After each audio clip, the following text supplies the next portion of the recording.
One of the world's worst neocon warhawks hasn't gone anywhere, even after all of his failures, and there are many. So Max Boot, this guy right here, he tweeted the following. Take a look. We need to think of these deployments as we thought of our Indian Wars. What? Look at that phrasing. Our Indian Wars, which lasted 300 years, or as the British thought about their deployment on the northwest frontier, which lasted 100 years. U.S. troops are policing the frontiers of the Pax Americana. And then the actual article that he wrote is why winning and losing are irrelevant in Syria and Afghanistan.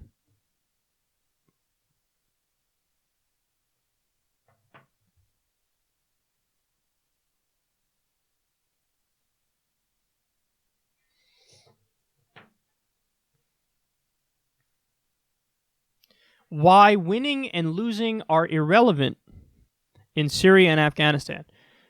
You know, this is a point I've actually made for a long time, that anytime somebody tells you, hey, I'm in favor of staying in Iraq, I'm in favor of staying in Afghanistan, you're supposed to say to them, okay, but define victory for me. So why are we there? What's the definition of victory? So when would we be able to theoretically declare victory and come home? And I always tell you to ask that question for a very specific reason. None of the people who would say they're still in favor of being in Iraq and Afghanistan, and in this case Syria, none of them will have an answer. Because they haven't thought that through. To them, the answer is in the process. The fact of the matter is we have a divine right to be anywhere in the world in contravention of international law and U.S. law and the U.S. Constitution. And it doesn't matter how many civilians we kill. It doesn't matter how many toes we step on. Doesn't matter how much of a rogue terrorist regime we act like. We're allowed to do it because we're us, and that's all the justification. That's all the justification we need. That's it. We're above the law, so we can do what we want. We are the law. It's like, if you ever seen the movie Training Day, the character Alonzo, played by Denzel Washington, the way he acts, that's the United States in the world scene. That's it. So, but now we have. He's admitting this up front, so usually you have to ask that question. Hey, what's victory? Define victory. And then they'll be like, and they don't have an answer. See, he's admitting that up front, which on the one hand is admirable, but on the other hand is just totally psychopathic. He's saying, yeah, no, it doesn't. It's not about winning. So what do you mean? We're supposed to do a permanent occupation for what? Well, the subtext is, of course, because we're the world's sole superpower, and we have a right to control world markets, and we have a right to jack natural resources, and we have a right to geopolitical dominance. So the answer is that there is no answer. The answer is basically, even though it sounds like a joke, but it's not, America, fuck yeah. And he's saying it. Why winning and losing are irrelevant. It says there's no goal. The act of being there is correct. So just like the British Empire controlled everything, okay, that's what they do. Just like back in the day, the Roman Empire, fucking Sparta, fucking the Malian Empire, the Ottoman Empire, they just controlled shit because they're an empire. That's all the justification you need. Now it's our time. It's America. No, rules don't apply. We do what we want. End the wars. Why? No, stay there for no reason. Winning and losing are irrelevant. Even if we lose, we win because we're just staying there. What? This son of a bitch could not care less about what the American people want. If you look at every poll, only 17% of Americans still wanted to be in Afghanistan as of 2013. I literally haven't seen a poll on Afghanistan since then. It was the most unpopular war, more unpopular than Vietnam. Even going back to 2013, it's probably even less popular now. He doesn't care. He doesn't care about the will of the people.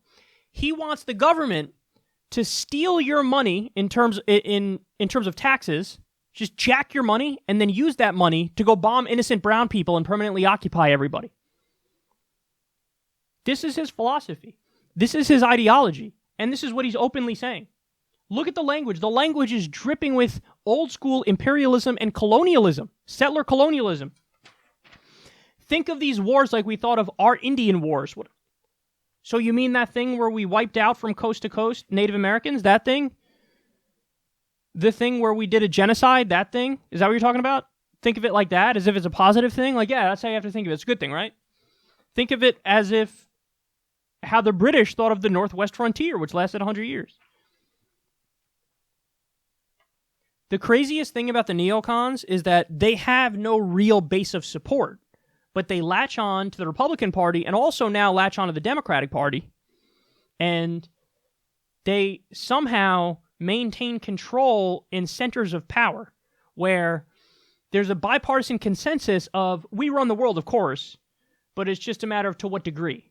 Do we invade everywhere and do boots on the ground, or do we use soft power and do air power everywhere and do drone power, and we're more managerial in how we do our superpower bullshit?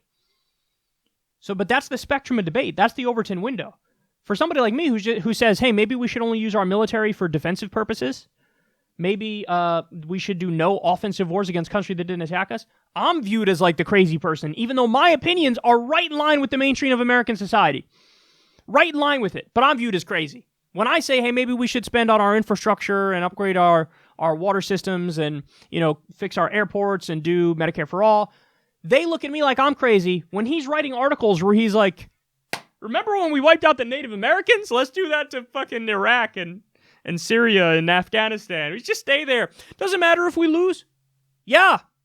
I don't want to waste $7 trillion like we did in Iraq. I don't want to waste $2 trillion like we did in Afghanistan. I don't want to kill innocent people there. I don't want to do that. I don't want to permanently occupy for no goddamn reason other than for what's good for mineral companies and fucking oil companies. And are you kidding me? Defense contractors. He wouldn't be taken seriously in a real marketplace of ideas. But he gets along with the establishment. He gets along with the powers that be. So he's put out there like he's a serious thinker, when really he's a loathsome idiot.